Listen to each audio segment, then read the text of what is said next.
Hello and welcome to Working Historians, a podcast series where we discuss what historians do with their lives. I am Rob Denning, Associate Dean for Liberal Arts for Southern New Hampshire University's online history programs.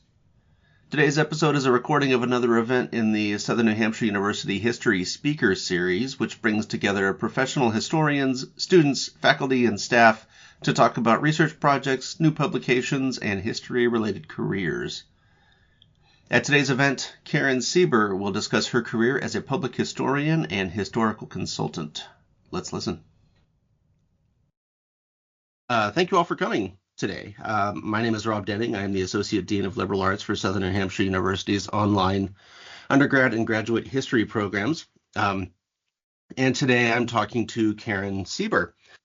Karen Sieber is an award-winning scholar of social justice history in the United States, often utilizing public history and digital history initiatives to reach broad audiences.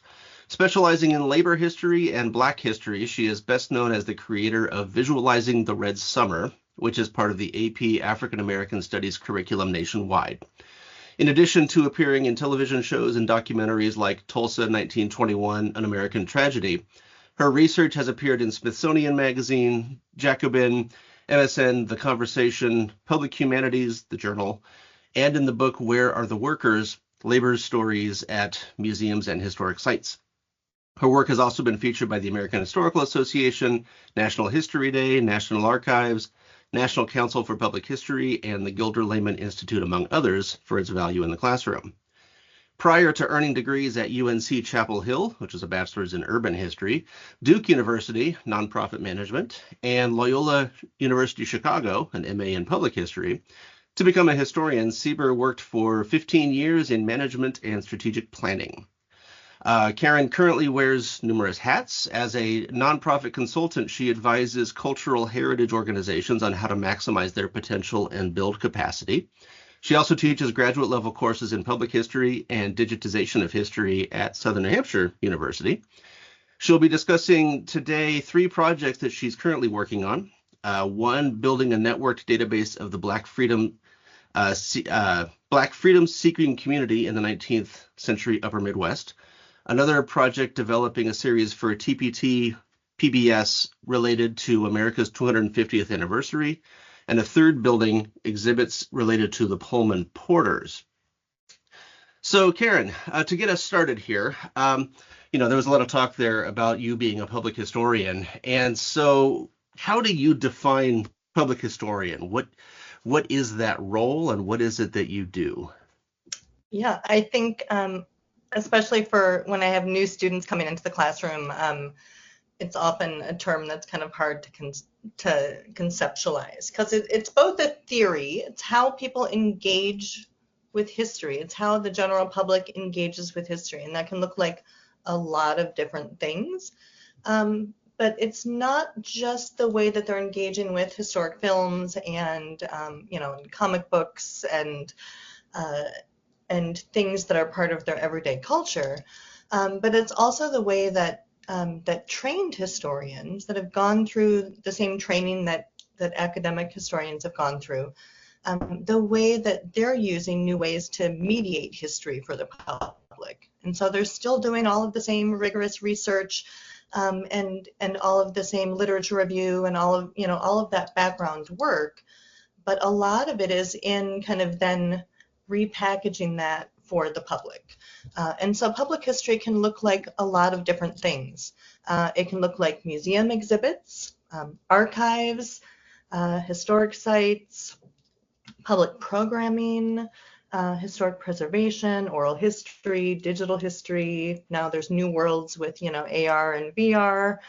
And so it can look like a lot of things. And so I think for students trying to think about, to study public history, I think it's hard for them to kind of think about the value, but it's actually quite an employable field.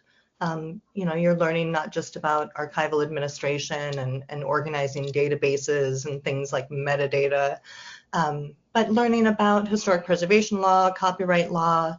And so there's a lot of fields that these topics are useful in.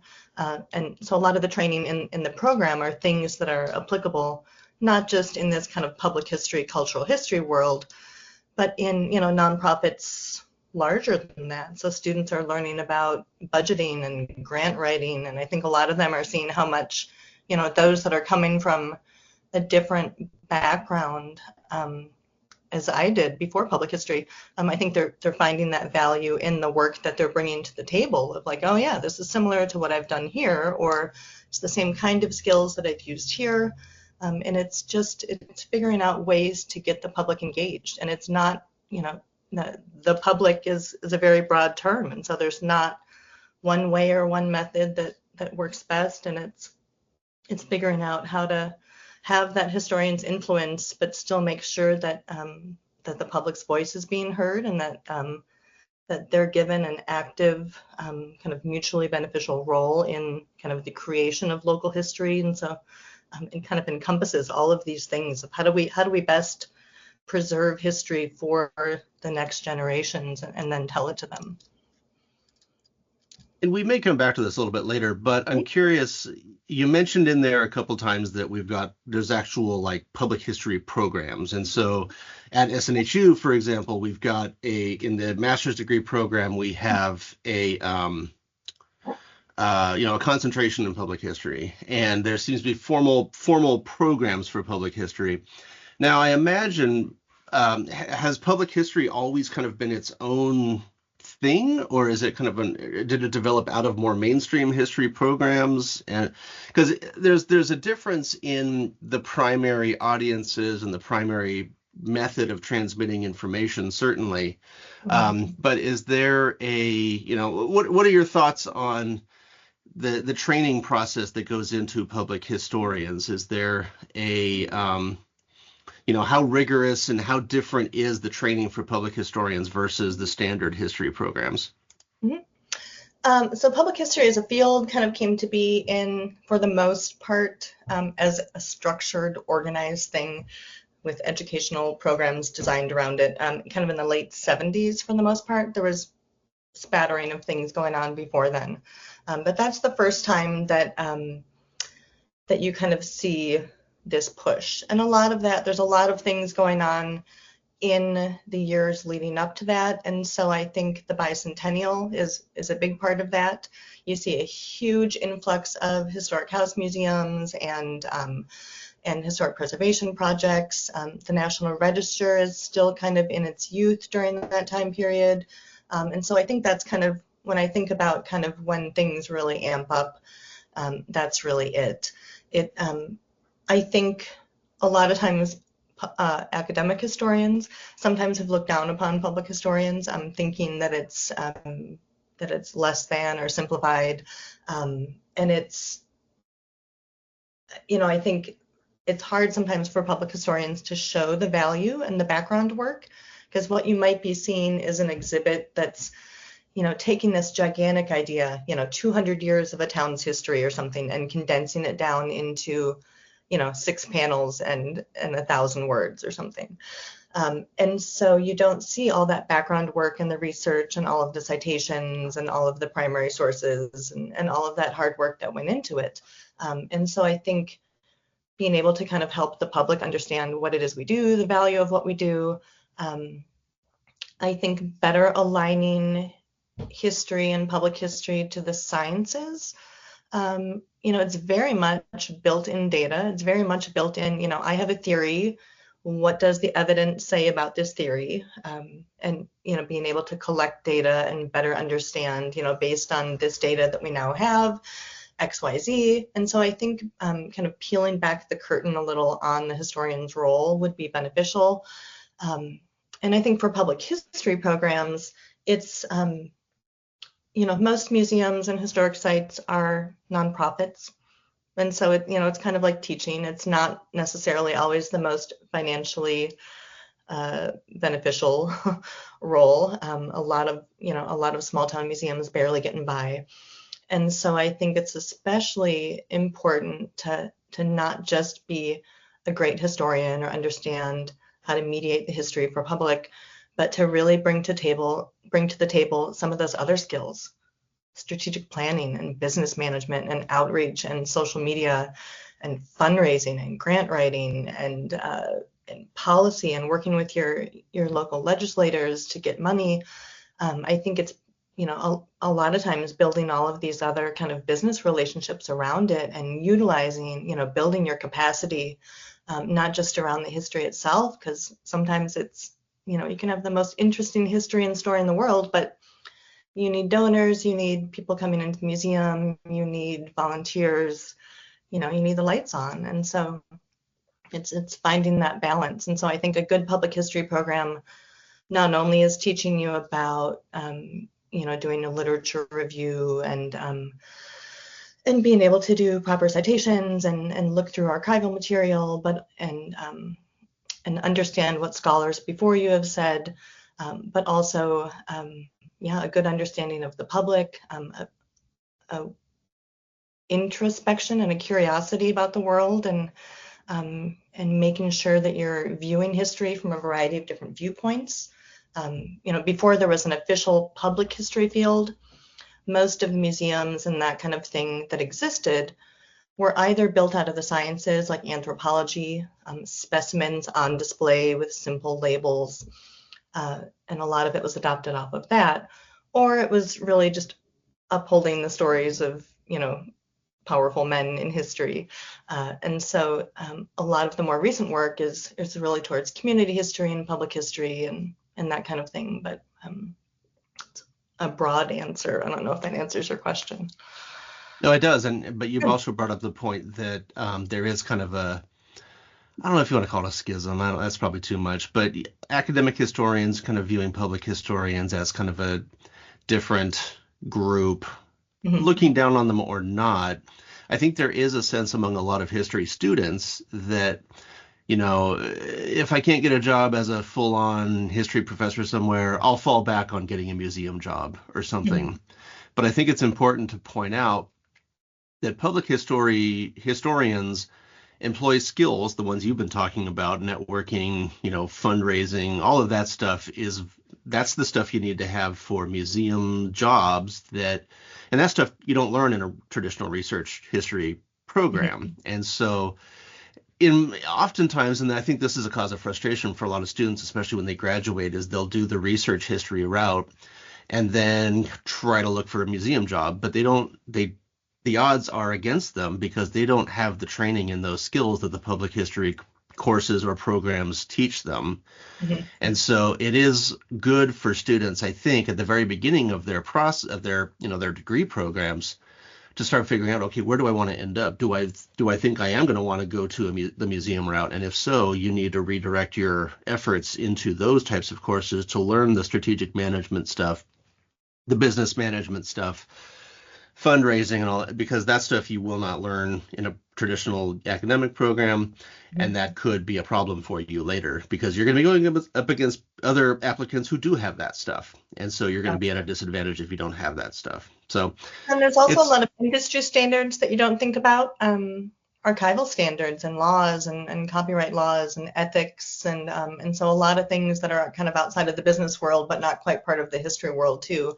And so I think, a good education is going to give you that kind of well-rounded experience. But because there's so many little subfields of public history, documentaries and oral history and archives and museums, there's also no way that any public history program can fully prepare students for what they're walking into. And so oftentimes it has, there has to be an internship or something else, case studies and pretend examples can only go so far.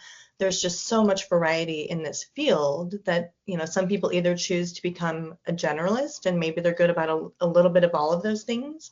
And that kind of person's great at a smaller museum that has a smaller staff that kind of needs everybody to wear multiple hats. Other people get super specialized and they do a public history degree and then they go into some further study into, film conservation or whatever their little niche is. And so I think there's a lot of variety within there. Yeah, and so we've talked a bit about, the field of public history. So now let's get back to you. The most important thing. Let's talk about you. And so how did you get started in public history? How did you find your way into this field? And can you talk a bit about your education career path that got you to where you are? Yeah, I like many of my students, I've noticed, I kind of first got into it just from family history and genealogy and having those skills and kind of starting to think about history that way. So I worked for 15, 20 years in retail management and restaurant management and as a chef, but kind of always largely in the food world. Um, and history was something that I always did on the side for fun or for volunteering. Kind of right when the economy tanked, 10, 15 years back, I owned a catering company at the time and was doing consulting for farmers markets, and the economy tanked, and it was like, okay, maybe now it's time to go to college. So at that time, I didn't have any degree. So I think like many of my students, again, or many of the students at SNHU, decided for the first time to go to college in my late 30s, and loved it. And so I immediately jumped in and kind of went to college and continued on and did other things. But I got started volunteering for a group called Open Durham that was working to map all of the buildings on the National Register in Durham, as well as other historic buildings. So it started as kind of an architectural survey, but it ended up being kind of a community history project. People would share stories about different buildings in the past. And right about that time started to go back to school. So I was living in North Carolina already. So I went to UNC Chapel Hill. I did a double major in American Studies and Urban History, which was interdisciplinary studies. And while I was going to school at UNC, also worked for this place called the Digital Innovation Lab. And so I kind of got into this world of digital history and databases. And so I worked on some things related to cotton mill villages in the South. And that was kind of my first start of paid work into public history. But I wanted to make sure that I wasn't completely forgetting that whole background that I had in business with HR and budgets and inventory and strategic planning and wanting to make sure that those skills were still, a part of my new world. So I went back to Duke for nonprofit management and then continued on to Loyola for actually entered their PhD program in joint PhD program in history and public history. But I missed the museum and archive world. And so I left with just the master's at Loyola in public history. And then worked for a number of years for the Theodore Roosevelt Center as their research and outreach historian. And so I did everything from answering research inquiries to cataloging his papers, writing blogs, social media, but again, finding those ways of kind of mediating Roosevelt and his world and his archival papers for the general public. Archives don't mean anything if nobody's using them. That's true.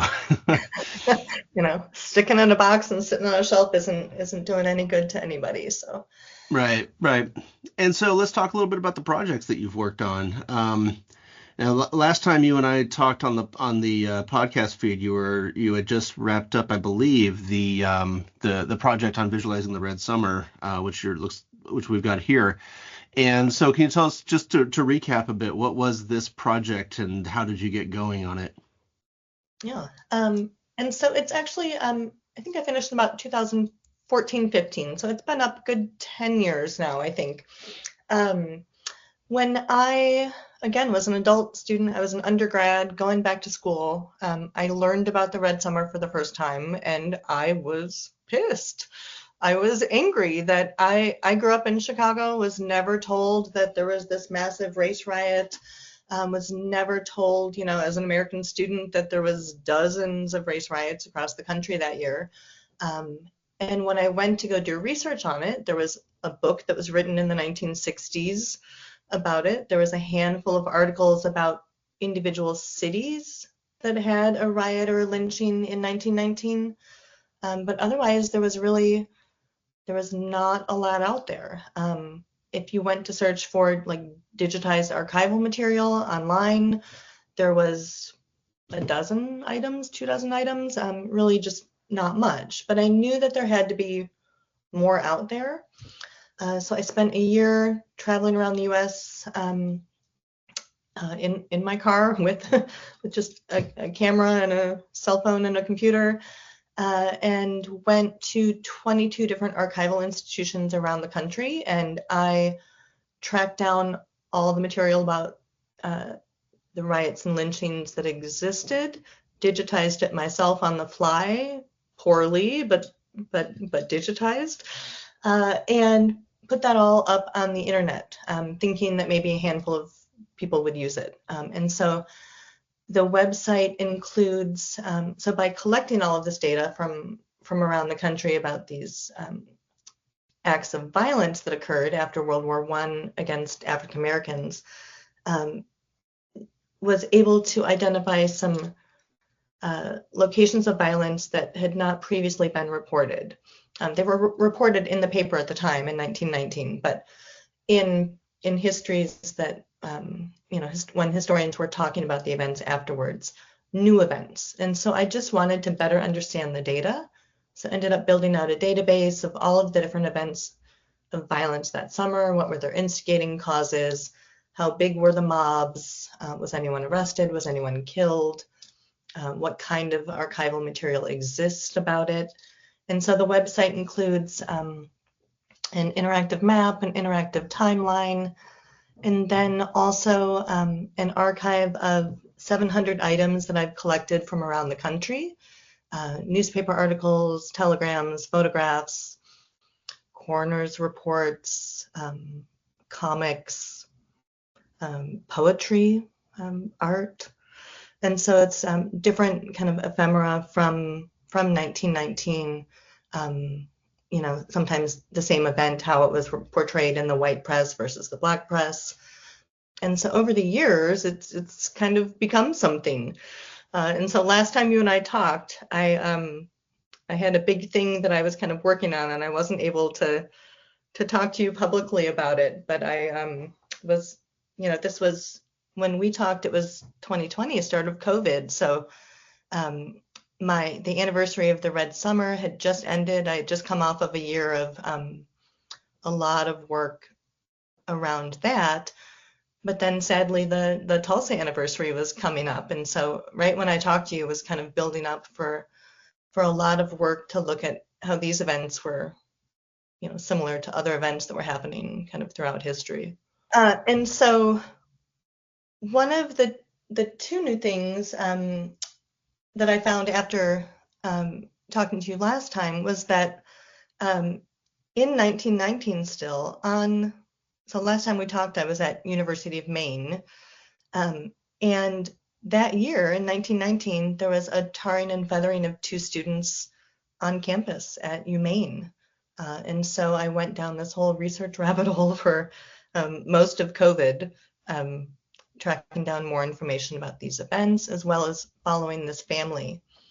So these 2 men that are tarred and feathered here, their father was best friends with Booker T. Washington, was one of the founders of the Negro Business League, was one of the founders of Tuskegee, second Black graduate of Harvard Medical School, and thought that sending their sons to school in a smaller area, in a rural area in Maine, where the family had vacationed and things, they were hoping that would be kind of a safe haven for them, and it was not the case. And so it's just like we see kind of around the country in urban areas and in rural areas in the South.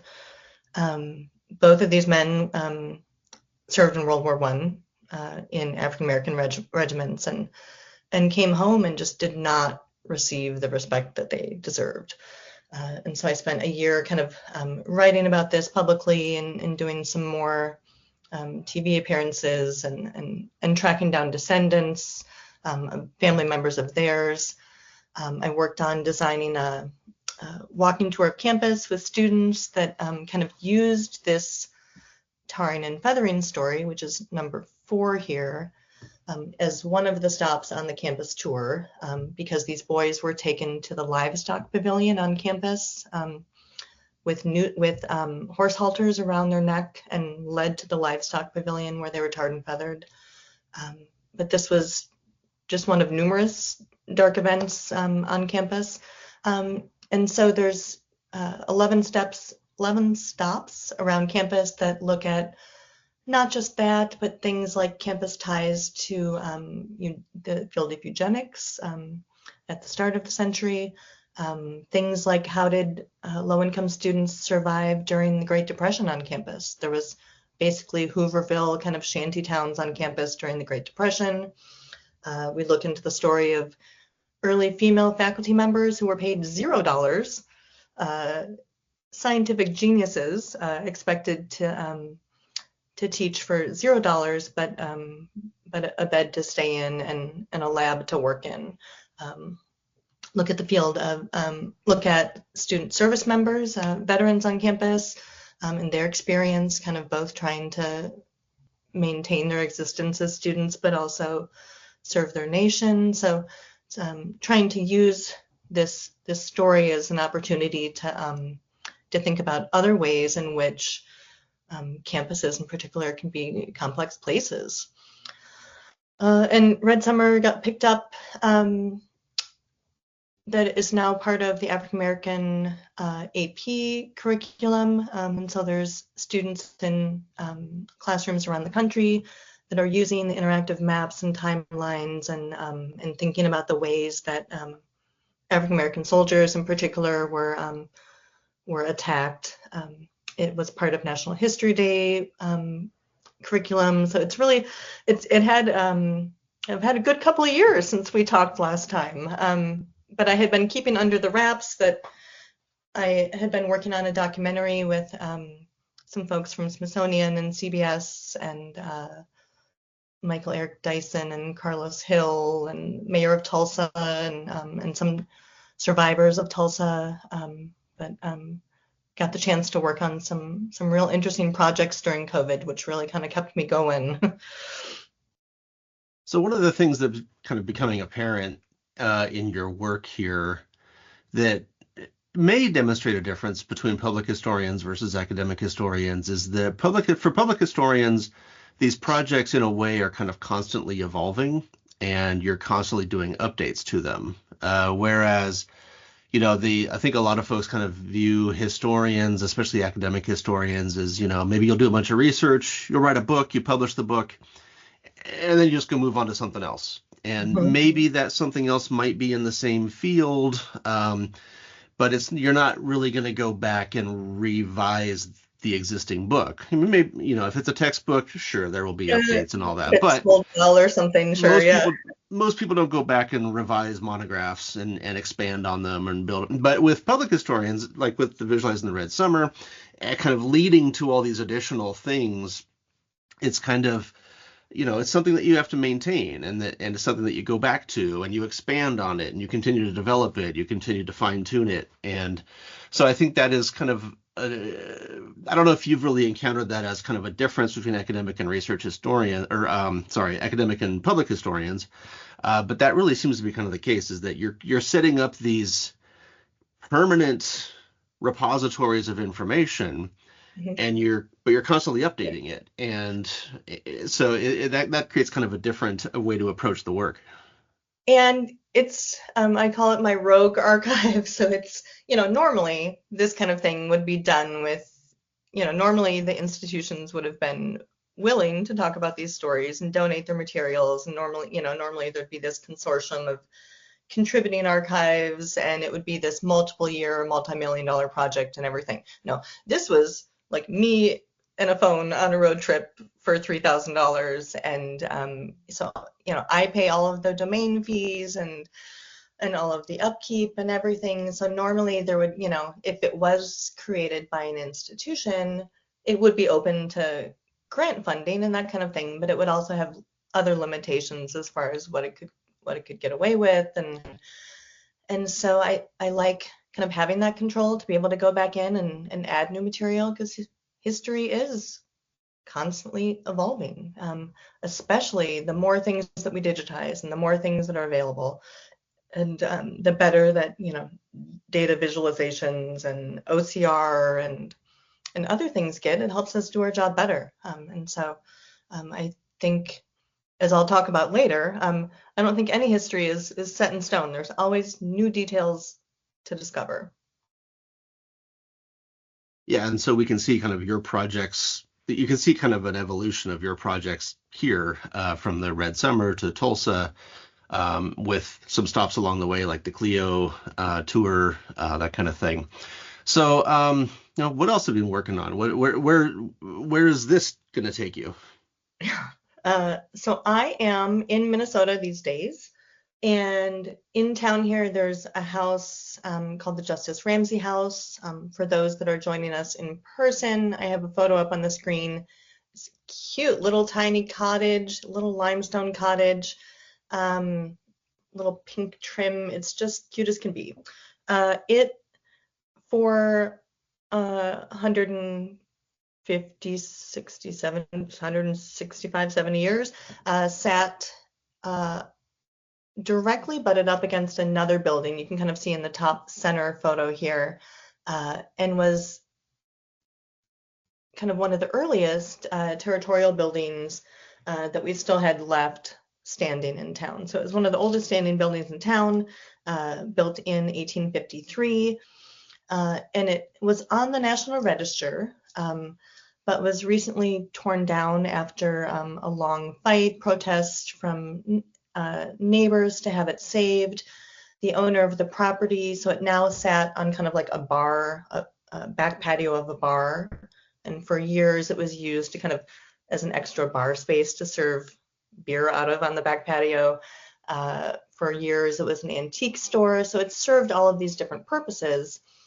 But when it ended up on the National Register, the story that was told was the house's connection to a man named Justice Ramsey, who was Governor Alexander Ramsey's brother. Justice Ramsey never lived in the house, never did anything, dealing with the house. He simply owned the land and built the house. And so there were some early white residents, but ultimately the reason why we're trying to save it as a community is that there's a long string of African American residents where again and again and again and again we see Pullman Porters that are living there. And so after this long kind of fight with the city of, will the owner, it's on the register, which you think would give it some protection, but the National Register is kind of more in honor than any protection. It gives you some tax benefits and some other pros, but it doesn't necessarily, prevent it from being demolished. And so the owner wanted it demolished. The Historic Commission and community members want it saved. Ultimately, the mayor signed off on it. So in kind of a flurry of a few days, a team of historians and architects and archaeologists and others went to piece by piece remove the house and put it on pallets and number everything and document everything. And so it's now been moved. It's in storage right now, but it will be rebuilt by a historic architecture firm on the Minnesota Transportation Museum's grounds. And so I'm working not only to kind of help facilitate that process, but also doing some community outreach, exhibit design, but kind of helping the house figure out what it wants to be in this new life. And so we know that Pullman Porters are going to be central to that story, but I think there's a lot of interesting stories that can be told the more that we dig into the history of the house. So this is kind of a pet project because it's right down the street from my house, and it's just, as I said, oldest still standing residential structure, or it was, in town, and just it's a house that's always kind of reinvented itself and found a new use. And so I love that we've been able to find it a use in the museum world. Yeah, that's great, and it looks like it's a fun project, and one of those things that you can really kind of get your hands dirty with, but also accomplish something with. So that's really great. Now, you had mentioned earlier that your the public history field kind of got its start in the wake of the American Bicentennial, or kind of around that time that there kind of became this professionalization of public historians. And so now that we are approaching the next big kind of anniversary date next year for America's 250th anniversary, what are you seeing as, what's planned for that? What is your involvement in that, and what can we expect for next year? Yeah. So even though it's not happening for another year, public historians have been meeting and having conferences and monthly meetings and putting out training materials, and we've been thinking about it for years. So we want to make sure that the semi-quincentennial, as it's known, sometimes you'll hear semi-quin, which is a little easier to say, that we want to make sure that it's a little bit more thoughtful than last time. Last time was very much rah rah USA, flags waving, and not that isn't a part of what we want to be happening this time. I mean, it is a celebration of America and what America stands for, but also there's some opportunities for introspection. How are we doing as a nation? How are those founding documents holding up? How are the constitutional amendments, realized in the real world, 100 years later after they're created? And so being able to kind of use this moment to think about not just those places that experienced the revolution, but for like people like us in Minnesota, how do we think about the revolution when we weren't founded as a state until 1857? And so working with TPT, which is our local PBS station, but they do a lot of syndicated shows nationally, working with them on a research and design grant to develop like a pitch, a treatment, as the TV folks say, of a series of 8 episodes that will feature different stories from Minnesota history of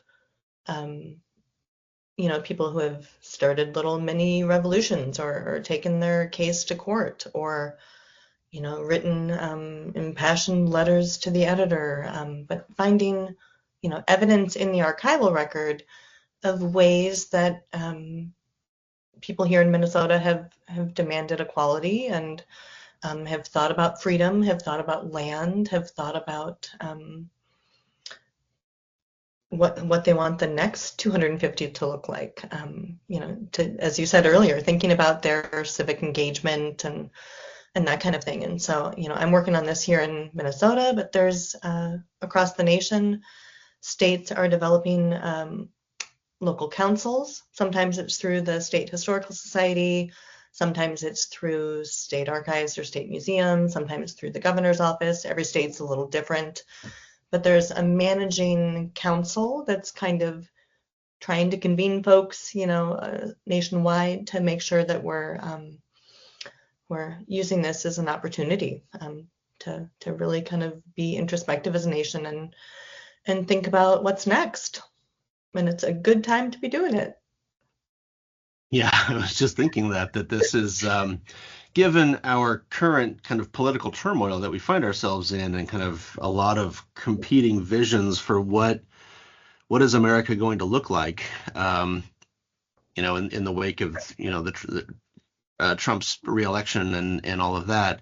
So it will be interesting to watch to see how this plays out next year, because, and I've been really looking forward to seeing what comes out next year, because it is going to be an interesting reassessment, because there's a lot of discussion going on right now about various constitutional amendments and various separation of powers and checks and balances, in kind of the current flurry of activity that we've seen in the wake of the inauguration. I mean, there's been a lot of discussion about how, upending norms and, will the Constitution survive? And I'm not going to take a side in the politics of it all, but there has been the discussion about this. And so it will be interesting to see this play out over the next year or so, as the flurry of the last couple of weeks kind of dies down and we settle into whatever the new normal is. It will be interesting to see how Americans reflect on what the country looks like, where it's been, and where it's going. and I imagine that's going to be a fascinating conversation to watch.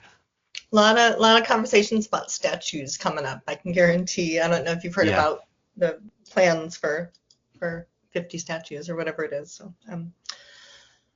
but yeah, thinking about yeah, what are the stories we want to uphold, and what are the stories that we want to dig into further. Even just looking at this image that's up on the screen of Statue of Liberty, the vast majority of Americans, I think if you ask them about the Statue of Liberty and what they think it's about, they're going to tell you something about immigration, which is kind of what it's become to be known as. But if you look at the original documents for when it was created, and the donor, the artist, and what he wrote about creating it and that kind of thing, it was actually not about immigration, but it was actually about slavery and freeing enslaved people in America, and it was kind of a nod to that. And so I think a lot of people don't know that little tidbit. So I think there's always these ways to kind of rethink about the complexity of our nation.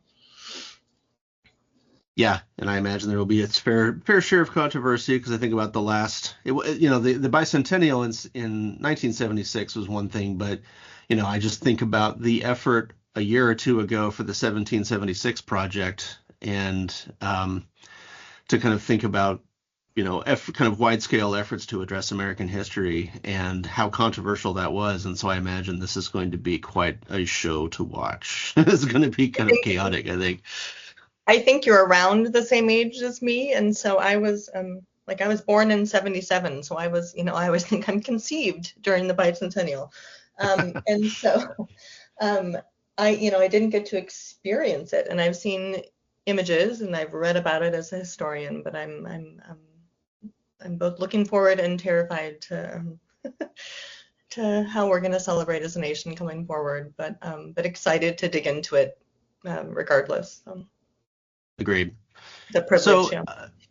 so you mentioned this is one of the oddest segues of all time, I suppose, but you mentioned that the Statue of Liberty is dealing with slavery, and one of your current projects is dealing with the Underground Railroad, which of course is well, the whole point of it is to deal with slavery. And so, what has your work been on? What have you been doing with the Underground Railroad? Yeah. And so I'm sure everybody probably knows about the Underground Railroad, but I'll just give a quick little map and guide here. So for those not seeing the screen and listening at home, there's, typically when people think of the Underground Railroad, they think of it leading from the south into the north, and it's like this perception sometimes that there's this magical crossing over into a boundary in which you've reached the north and ta-da, free. And it's very much not the case. And the routes were far more complex than we think that they were. It wasn't necessarily as much of a national network as we really think. There's often little clusters of kind of regional groups of people that are connecting and coordinating, but it's not as much of set locations and set methods as we think. It's a very kind of fluid, ever-changing system. And so if we think about, it's not just from the south to the north. There's Underground Railroad going to Mexico, going to the islands, going to the west. We know, of course, of routes that have been going through Detroit into Canada that way. There's a long history of research into, upstate New York and Vermont and Maine and Underground Railroad up there. But largely a good portion of the Midwest has kind of been forgotten about. And so I think especially after the expansion of the Fugitive Slave Act, we see a real push of slave catching and things moving into the north then, and escaped slaves moving further and further into the north. Those that did not flee to Canada, but rather were hoping to kind of flee into what was then the Wild West. And so the National Park Service, in coordination with the Association of African American History and Culture, is creating a verified map of locations of known leaders and known stops and places that have direct connections. Sometimes it's a grave site where a freedom seeker is buried. But in all of their known mapped locations, up until this past year, there were 0 in Minnesota. But for those familiar with geography, we're right on the Mississippi River. And so moving here to Minnesota, wanted to better understand kind of the Underground Railroad experience up here, but quickly realized there's not that many people doing research into that topic here. I kind of just, with Underground Railroad on my mind, many years ago I used to work in Galena at their historical society as a curator, and there's a gentleman who lived in Galena named Moses Dickson, who was supposed to be a major Underground Railroad leader, but he had kind of disappeared from records, and so everybody just kind of always, almost copied and pasted the same paragraph about his life over and over and over again, because all we ever had to go by was what he told us. But so I've kind of been trying to better understand some of these people that kind of escape into the upper Midwest and into the wilderness in the north, and to better understand their networks and just the topography at the time, what cities exist in those territorial years pre-statehood, where are the Native communities, where are the African American communities, where's commerce moving, where are the cities, and so I'm normally 1910s, 20s, 30s, 40s, and so for me this has been a treat as a historian to dig into a completely different era of research. And so what have you found? I mean, it's really cool that you've identified Moses Dickson as being an important person in Minnesota, and therefore you're kind of establishing that there was a route through Minnesota for the Underground Railroad. And so tell us more. What have you found out about it? And where is this going to go? Yeah, and forgive me, I forgot, and I have a slide up, and I hate for those listening at home to to do this, but I'm gonna read one more slide before I move on to Dickson, because I think it's important, because there are a lot of myths about the Underground Railroad, and you'll see them printed again and again and again. You'll see exhibits built around them. You'll see the National Register reports that are trying to get places nominated. You see Realtor.com listings for houses that are claiming an Underground Railroad connection. And so I just wanted to quickly go over a couple key myths about Underground Railroad, because I think it'll be a good setup for talking about Dickson. So you often hear the stories about white abolitionists, and usually Quakers, and that they're the ones who are really leading the Underground Railroad in most areas.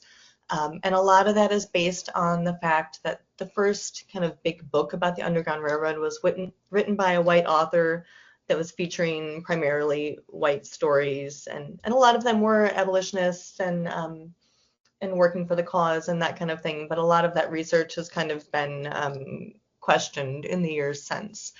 And so in reality, the Underground Railroad was largely ran by African Americans. And so, again, trying to help uncover their story. You often always hear things about people being, held in little teeny tiny rooms under the stairs and tunnels and other confined spaces. It's not that occasionally didn't happen. We know the Harriet Jacobs story and other stories, but for the most part, not how the Underground Railroad operated. Very little work happening underground or in hiding. It was a lot more dead of the night, or very much out in the open in ways in which they found to get around the system. But it was a lot less like underground tunnels and hiding spaces and that kind of thing than we think. Freedom quilts and kind of a myth about people hanging quilts that had messages built into them that told them when to leave or what route to take or that kind of thing, largely disproven, not just by Henry Louis Gates, but by quilt historians. And let me see what my last myth is here. Oh, about entire families. So for the most part, Underground Railroad escapees were largely men and largely single men. Women, uh, because slavery, because anyone's freedom status was tied to their mother's freedom, women who were slaves, their children were automatically slaves, even if the father was white. And so often women would stay behind to be with their families, to stay there. And it was often single men that were untethered that were the ones who were often escaping. And the final myth is about spirituals and things being used to alert slaves that now was the time to run or think. There's no evidence, and there's been slave memoirs and oral histories and other things, hundreds throughout the year that have been done, and it's largely been disproven. So yeah, a lot of my work is just trying to separate fact from fiction and that kind of thing. And so I'm on this research rabbit hole of this guy, Moses Dickson. He's kind of famous in Black history. National Park Service has done work about him. PBS has done work. He's got a Wikipedia page. He ran this big fraternal organization in later years, and so there's in their manuals and all of their material, there's like this big bio that's written about him and our father and our founder. But all of that is kind of written and self-curated by him. And so the only story that you hear about his pre-Civil War years is built on this kind of self-congratulatory bio that's in the guidebook for those that joined his organization. And there's very little records beyond that. And so so what we do know about his youth and early years is really just based on what he's said. And so he claims that he was born in Cincinnati, Ohio, that his mother Hannah was an African American woman who was enslaved by his father Robert, but that he freed all of his slaves, gave them all 100 acres of land in Ohio, and that everybody moved out there, and that he grew up in the same family as his father, or same household as his father. There's no records to back any of that up. There's census records of free blacks in Cincinnati at the time, city directories, manumission reports, looking at everything. There's nobody that matched those names, but he could be using other names in his biography. But he claims that he grew up in Ohio, which at the time was, Cincinnati is right on that border between the North and the South. And so it's freedom, but really only by a mile.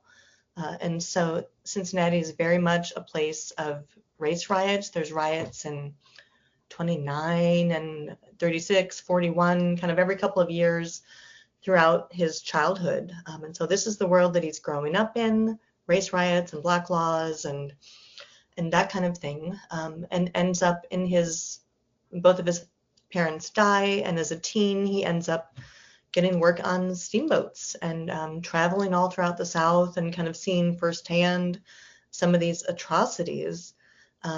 And so out of his whole origin story of kind of this is, through his 20s, early 20s, the only thing that can be verified is the tail end of that and him starting to work on steamships. And so kind of late 40s is when he first shows up in the records. And so what we did know about him is that he started a secret abolitionist organization called the Order of 12 Knights of Tabor. Started that in Galena, Illinois, which is where I first had picked up his story. Started a second secret abolitionist organization in St. Louis called the Knights of Liberty. Both of these organizations were not just Black abolitionist organizations. They were militant. They were organized. They were there with a purpose. And so he ends up marrying a widow, Mary Elizabeth Peters. Her maiden name is Butcher. Marries her in 1848. And the two of them live in Galena for a few years. And at the time, Dickson is going up and down on the river, working on the steamboats, going from St. Louis to Galena and up to Minnesota. We do show that he randomly shows up in the 1850 census in Onondaga, New York. And looking into it further, it's a very well-known white abolitionist family with connections to the Underground Railroad, and so trying to learn more about that connection. But ultimately, we know he's in Galena, we know he's in St. Louis, we know he starts these organizations. But the only things that we truly know, he shows up once in the Galena census, once in this New York census. And so what he says is happening during this time period is he claims to be involved with some of the biggest kind of Black freedom stories of the time. But without documentation, it's really hard to know what's what. And so he says that he's involved with the William Box Brown escape. Are you familiar with that story, Rob? No, I don't know that one. You're not. A guy who mailed himself to freedom. And so he yes, I have heard that. Sorry, yeah, I didn't know the name, but yeah. Sometimes it's taught. And so he claims to be involved with that. He says that he's with John Brown before John Brown heads east. And so none of these retellings does he mention Minnesota. He does mention that he's in Wisconsin for a while, which technically Minnesota was Wisconsin then, so maybe it's something, but there's this like 10-year gap of his period where, or of his life. So we, as far as documentation goes, we have these sensational accounts, but there's just not the evidence to go along with it. And so we know he's in Galena getting married in 47, and then we know that he's in St. Louis in 1860, but there's 13 years of missing information there. And past accounts, because they've just been using his own biography, they just kind of skip it over. And so the plan was that he organized this group in 1847, or 46, 47, and that the plan was to organize enslaved people across the South. And so he says that they had organized and trained a Black militia of 57,000 people, both enslaved and free, nationwide for a planned slave insurrection that was to happen in July of 1857. And so history books and past accounts just kind of gloss it over. You know, he organizes this group, the rebellion never happened because the war was about to start. And then it just jumps to his post-war years. And so I've just always been curious about where he was, thinking that he had to be still in Galena, possibly in St. Louis, maybe in Chicago, not thinking that he was right here in Minnesota, like 2 miles from where I'm at right now, and very close to the house where the African American Porters were living a few decades later.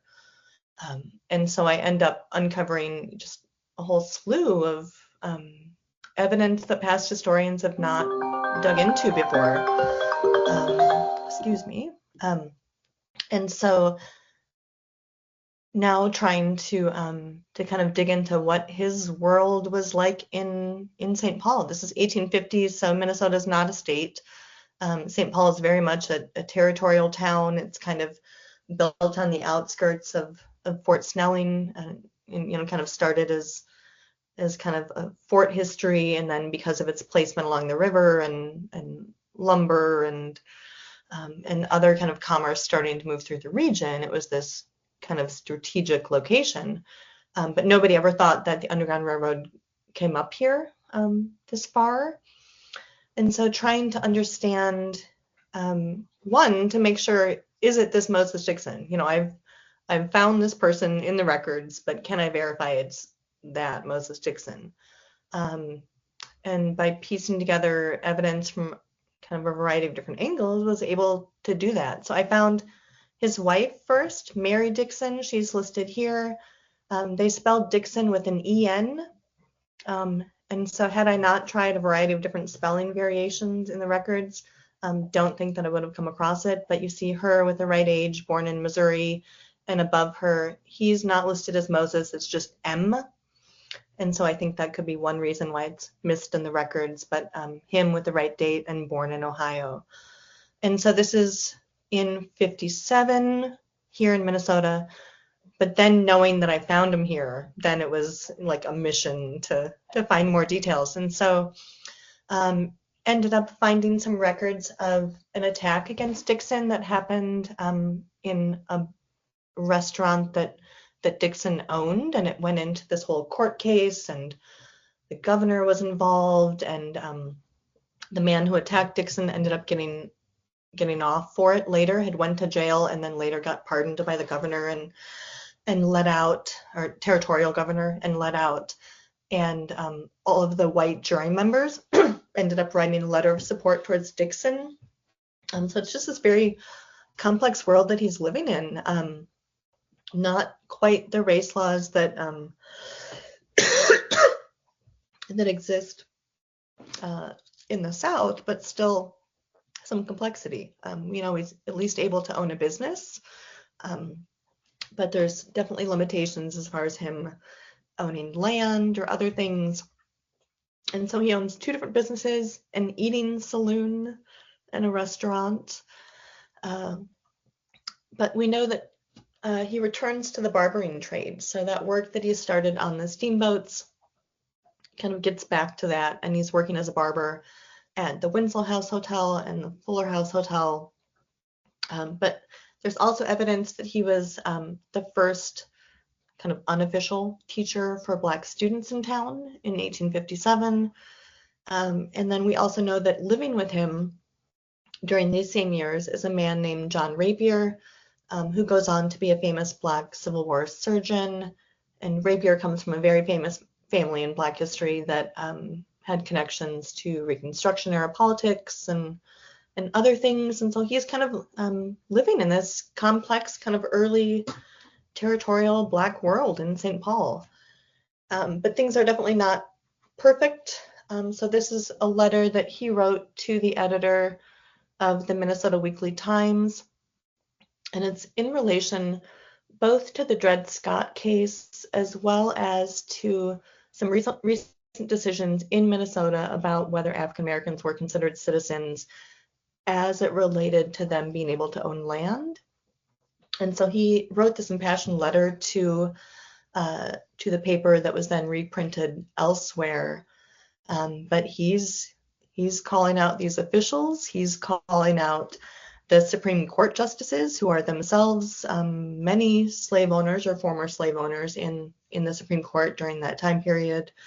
But he's really, drawing back to those, like, what are the core values of kind of freedom and democracy and that kind of thing. He's calling them out. I'm not an alien. I was born here on American soil. I'm not a citizen. For you and your subordinates, the 5 slaveholders, say I am not. I am a thing. I live, breathe, eat, work, think, die, and I have a soul. Does it go before the eternal judge, or does the Supreme Court take care of that too? And so he was not someone living under the radar. This was someone like, successful business owner in town, interacting in this world with both Black leaders and white leaders, and then writing these, this is not a safe time to be, for an African American to be writing, letters about democracy and freedom to these public audiences like that. Minnesota's the North, but there's a lot of Southerners that are settling here, and there's very much tension between figuring out what Minnesota's place is going to be. Many states are kind of on this edge right now of free state and slave state, and you have Missouri, Kansas affair kind of going on just shortly, not too far to the south, and so it's just this amazing thing to think about, just how outspoken he was about injustices at the time. He's been a great. The letter very much has the vibe of like Frederick Douglass's, what does the slave care about the Fourth The of 4th of July. July. I forget the name of that speech, Exactly. but Yeah. yeah, same What general vibe is and the 4th concept of here. July? Yeah. Um, so I definitely have a mission to try to get this in as many hands of educators as possible. So that future 250th series, this will be one of the episodes is focusing on this letter specifically. And so I think it's just so perfectly succinct. So it's just interesting to think about him at this time period. You know, the state is just being founded in 57. We have the Dred Scott decision that's just happened. We know that they've just laid down the law and said that African Americans, even free African Americans, cannot own land here. If there was, so he had said previously in his bios that he had led this planned slave insurrection of 57,000 individuals. So if he was leading that, that would have been 48 through 57, and we know he's in Minnesota 50 through 57.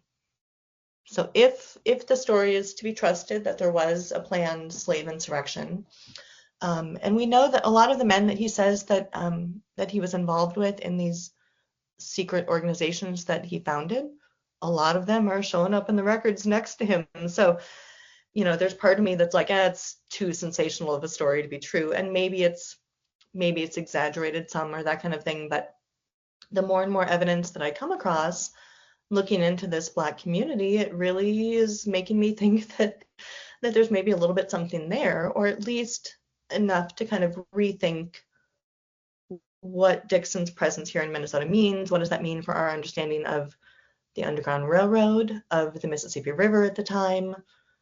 So I'm also looking at communities that are between here and Upper Peninsula, Michigan. I don't know how good your mind map is, but looking at the route here, both along the water, but into the woods, kind of towards Superior and Ironwood, and kind of along Lake Superior there, because there's a number of African American families with maritime histories that are settling in those communities there that we know have connections to the Underground Railroad too. And so I'm trying to kind of connect some digital data dots to figure out where I can place people and when, to kind of understand just how big his potential network was. Is he full of it? Is he telling the truth? Was he a leader? Was he just part of it? And maybe I'll never know. It's part of the problem with being a historian. You might have theories and ideas and evidence that's almost leading you there, but it's sometimes having that, that smoking gun or whatever to truly be able to say definitively, what's what.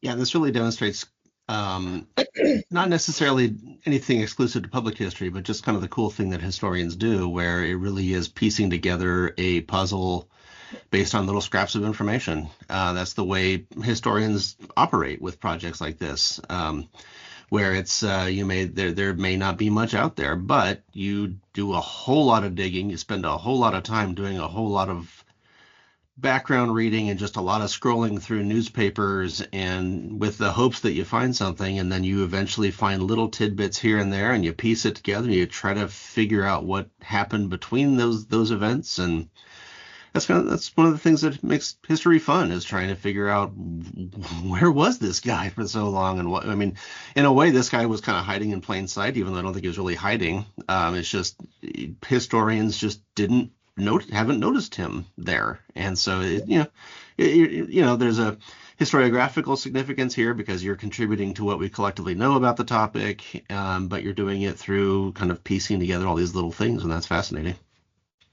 And I think it's a testament for going into the physical archives.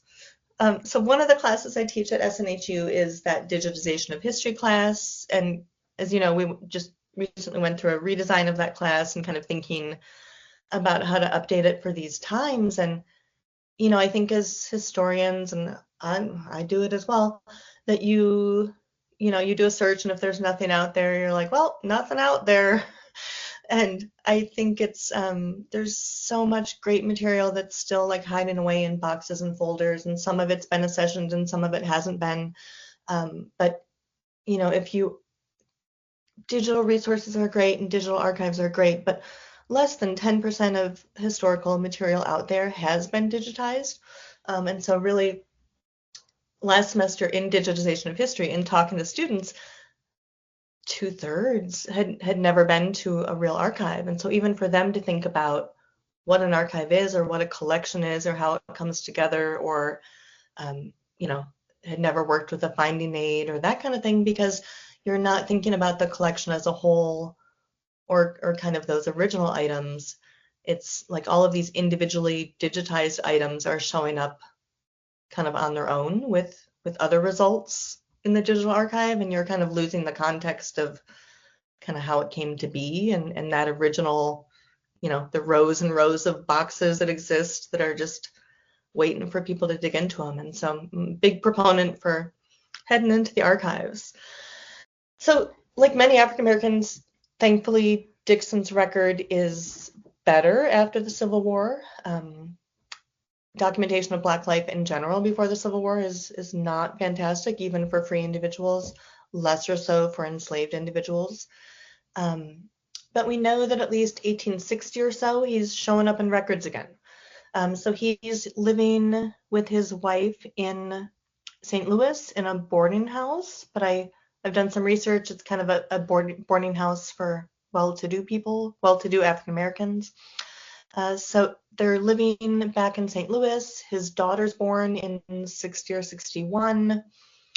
But Missouri is still a complex place at the time. And so in 1860, Dickson signs a free Negro bond with John Howe, who is former mayor of St. Louis. So I'm interested to understand their relationship a little better too. But John Howe ends up signing a free Negro bond with Moses Dickson, which is basically Howe saying, yeah, I vouch for this guy. If for some reason he runs away or it turns out he's not free or whatever, I'm willing to be out the money that I've put forward. And so both individuals have to put forth money for this. And it required Dickson to stay within the state. And so there's differing records about whether or not he was involved officially with U.S. colored troops. He would have just aged out by like a year. So there's like a class 1 or class 2 if you're, I think it's 35 maybe. But so he wouldn't have been a part of a normal regiment, but plenty of accounts that say that he was involved with some independent fighting and other things. And so understanding there's a lot of gaps still between 60 and 63 of his whereabouts and things.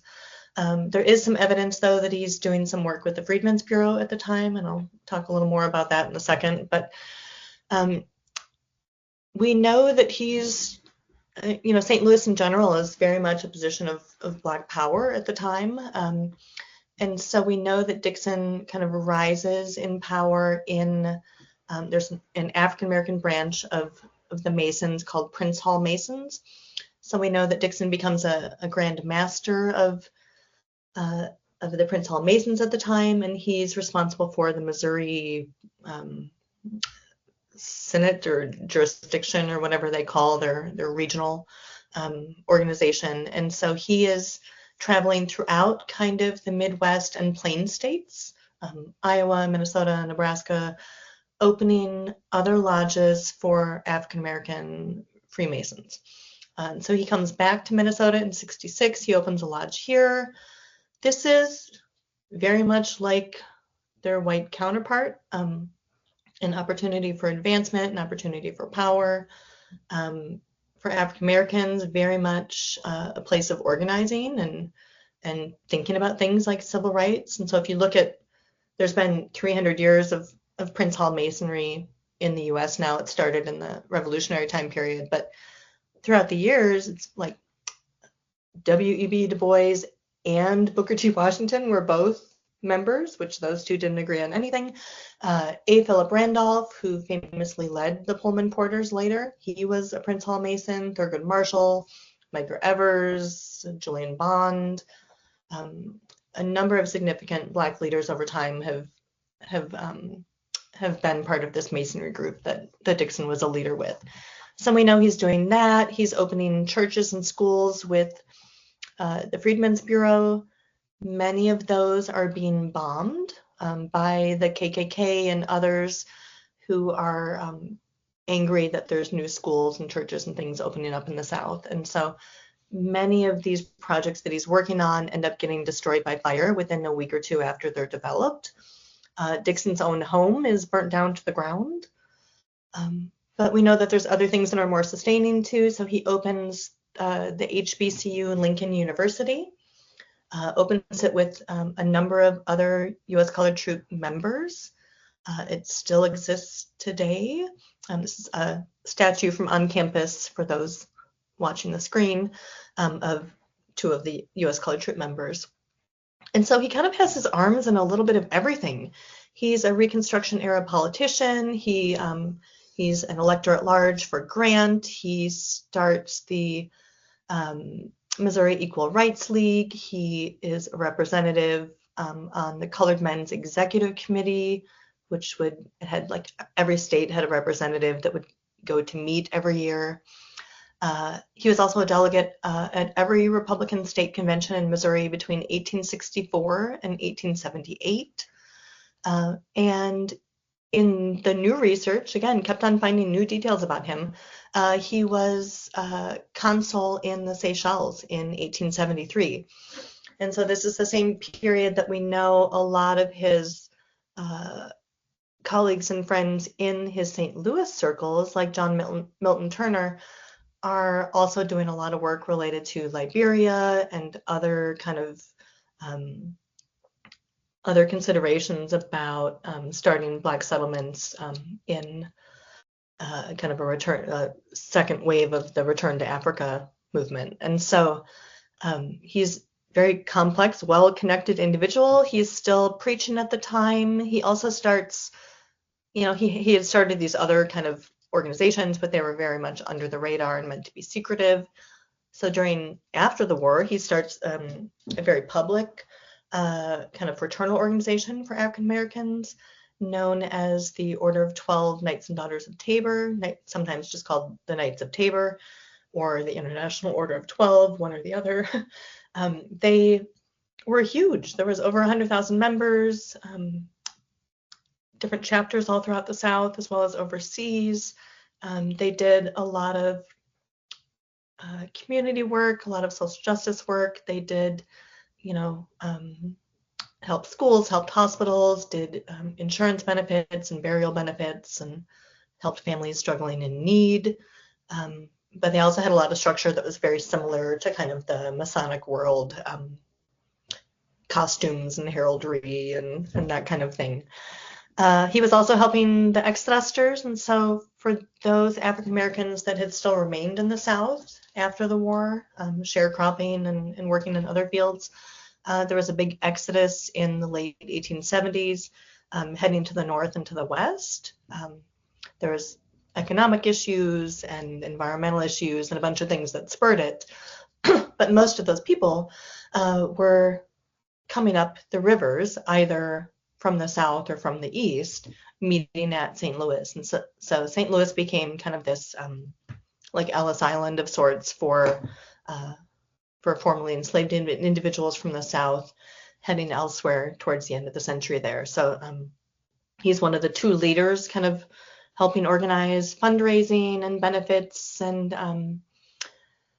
there's been a lot written on how the structures that allowed for all of that to happen was based on some of these earlier networks with the Underground Railroad and earlier abolitionist organizations. And so they were using people that they already had in power and in other cities, and Kansas City and Tulsa and Chicago and elsewhere, to be able to kind of help folks that were resettling in those locations.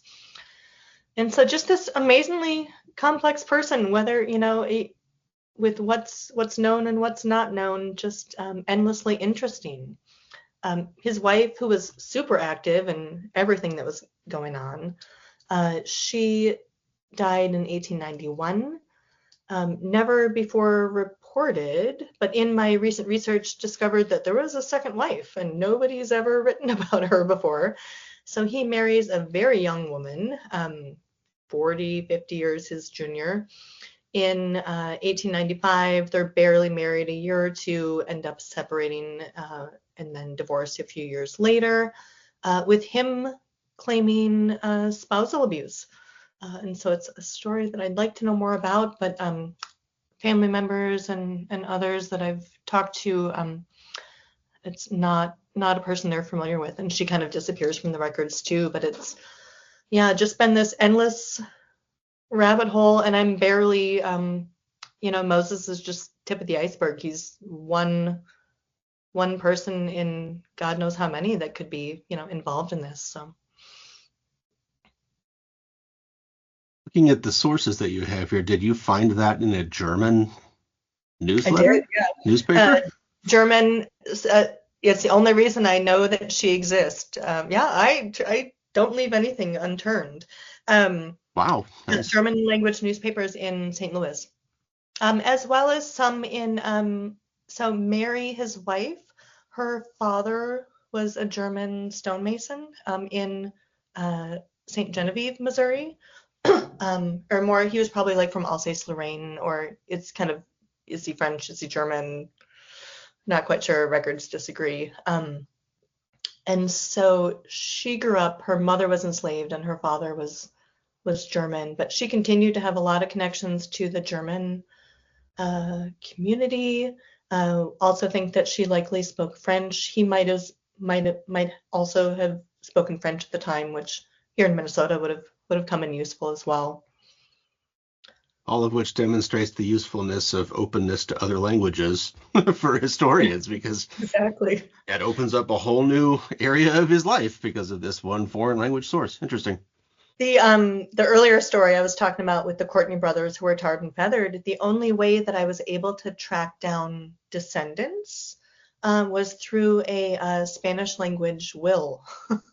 So don't pay those few dollars extra and get the international version of Ancestry and newspapers, and even to be able to find Canadian records. A lot of these folks ended up in Buxton, Canada, Ontario, or across the river from Detroit. But there's, I think even if you just buy the extra for a month sometimes and get in all your international searches and that kind of thing. But I tend to think about historical records in a complex way because I've found great tidbits in places you wouldn't expect. So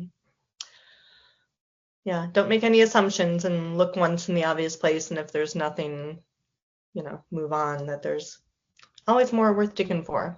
All right, and so what are you going to do with all this? It sounds like you've been putting all this together, and so is this going to be like another website? Are you planning on doing a documentary, or what's the product going to look like? A little bit of everything. So there is a kind of placeholder website up right now, findingmoses.org, that has Dickson's extended biography there. But then there's some placeholders for other individuals. And so I'm hoping to be able to also build out biographies on Mary, on some of the other Underground Railroad leaders, on some of his co-conspirators in this secret underground organization. But a lot of it is just, better understanding who they are, where they are, is this their name? And a lot of that is just tracking names and dates and locations on a spreadsheet behind the scenes. And so I'm kind of knee deep finishing up research right now to just understand where these folks are. And so I'm looking at communities here in St. Paul, but also Winona, Galena, Platteville, St. Louis, Keokuk, Iowa, looking into some families in the Upper Peninsula, Michigan. And so trying to kind of think about the Upper Midwest broadly, because these are not static people. They're moving around every couple of years. They're not necessarily settling. And so hoping to just better document and fill these gaps and figure out where the inconsistencies are and where the alignment is. And so there's resources already up on the website, the start of biographies and features, coming visualizations, and then also some curriculum that's on its way. Hoping also to maybe get some additional sites verified on that Network to Freedom map. And then, as I think I mentioned earlier, this will be one of the episodes as part of the documentary series with PBS if that ends up getting the second round of funding too.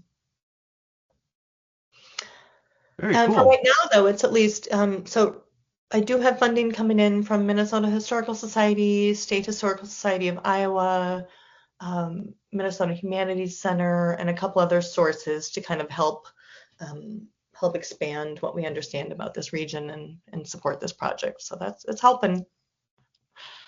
Yeah, that's great. It's good to hear that there's some institutional support for that. I do want to kind of open this up to Q&A at this point. I think we've had a really good conversation here about Karen's particular projects, but also hopefully this has all given a fairly good sense of what public historians do and how they operate and the type of research that they do. Also talking about funding, things like that. So I just wanted to open this up a bit to the audience to see if anybody has any questions for Karen, either about these projects that she's been working on or on the, the field of public history and the role of public history and what public historians do. And so I will put that out to the audience. If you have questions, you're welcome to either turn on your microphone and speak and ask your question directly, or you are welcome to type in the chat field over on the right side of the screen. You can type your question in there and we can answer that. Good.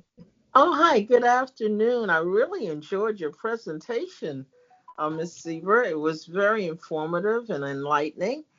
And I'd like to know the sequence of, let's say, moving around from researcher to curator to public historian, or are they all the same? Yeah, I think in a way they're all individual. They are all public historians. So I think of it more of like a Venn diagram of something like all of those things are public historians, but that doesn't mean that all public historians are those things or whatever that scenario would be. And I tend to kind of flip-flop a little between the worlds. Often people will kind of stick solely in the archives world or in the digital world or that kind of thing. I like a little variety. I like to reach a variety of different audiences. And so, and I think it's important for me as a historian to understand, especially as a historian who teaches others about how to be successful in these fields. I think it's important for me to understand what are the trends in these fields, what are the skills that are needed to happen. And so I like to be a little well-rounded, but sometimes I'm jealous of the people who have gotten to go all in and, spend a life strictly as an oral historian or as a dress conservator or, so I think there's a whole variety of worlds that can exist. And so, yeah, one of my former students had asked a question about curriculum. I saw that question pop up. So yeah, it will be available nationwide. It should be up on the website. Most of it will be specific to Minnesota, but it will be central to that letter. And so I think the letter itself feels applicable into, as far as whatever deliverables it meets. There's all of the new curriculum guidelines it meets, research methods and social science and, all of the different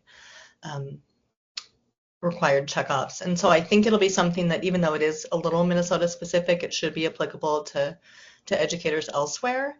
And I have some contacts in other places, like working now with Gilder Lehrman Institute, and I've done a little work in the past with Zen Education, but thinking about like who can I get this letter in the hands of, because I think there is some potential, like that speech of Douglas's that you mentioned, to really use the letter as an endpoint to talk about that time period and the complexity of of that. And so I think I'm looking forward to creating the curriculum and have some money in my budget to pay some educators to test it for me. So just to make sure that, my assumption as a historian of a value or of, a certain route to take might differ from someone who's in the weeds with a whole bunch of ninth graders in a classroom. So, and so figuring out too that make sure that what I'm creating is useful to them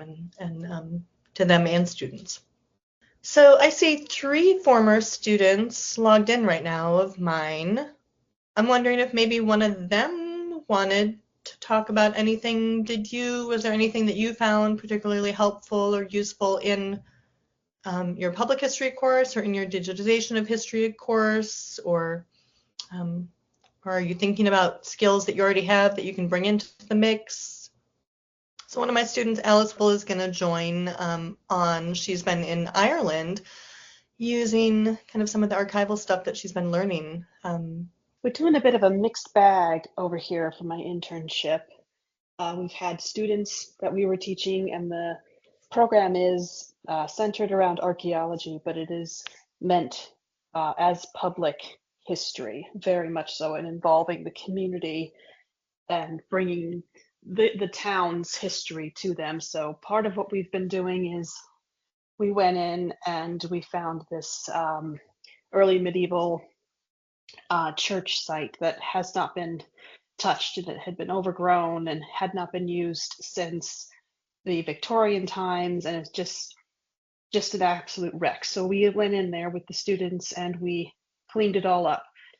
Just went and just cut the grass, cut down the trees that needed cutting down, just made it paths and everything, and cleaned the graves and all that. And we had so many of the locals stop by and say, oh, I've lived here for 70 years and we never could go in here. We never were able to see it. And I'm dying to know more about this and everything. And then on top of that, I'm also doing archive work for some of the excavations that have been done. So I'm going back through and making sure everything's correct and matches the official reports and whatnot, so that it can be scanned and uploaded and made public. So yeah, that's what I've been mostly working on over here for the past month and a half. Cool. And I see Sharia's also been working on some digitization stuff. Yeah, a little bit. So it'll be, once it's done, it's a big problem. What was that? I said it's a big project. It's like nothing's been done since 2018, and it's 3 separate digs over multiple years. So it's literally massive stacks of papers that I'm going through and checking, and then they will be scanned and made digitized a little bit. So I did learn some skills from class, and I'm using them now. Yeah, I'm sure the project management and kind of thinking about how to plan out the massive year to come. Oh, absolutely, yes. Good. It's always fun to hear from public history students, especially who are doing internships or who are doing special projects like that. It's fun. It's always fun to talk to them, to hear about just the physical components of the work that a lot of historians don't really think all that much about. Because if a lot of us spend time at the archives, sure, but not everybody spends time out there like digging and moving artifacts around. And so that's the stuff you always hear about on internships, was people talking about how I never expected to use my hands quite this much as a historian. And especially as an intern, often, I spent many hours in attics and basements with stacks of boxes that were like half rotten through and moldy and mice poop and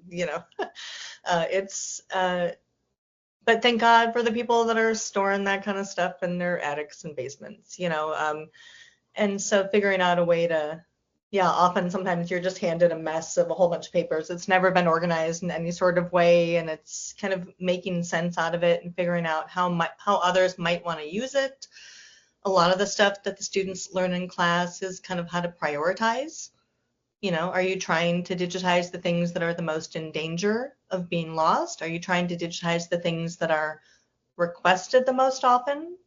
Are you, what is the purpose? There's no way you can do it all. And so figuring out, kind of as an archivist or museum leader or whatever, how do you prioritize all the work that needs to be done when you only have, a small little budget and a small team who's barely, staying afloat with the work that they have. So we've got a couple of comments here about digitization and kind of the influence and importance of digitization to the field.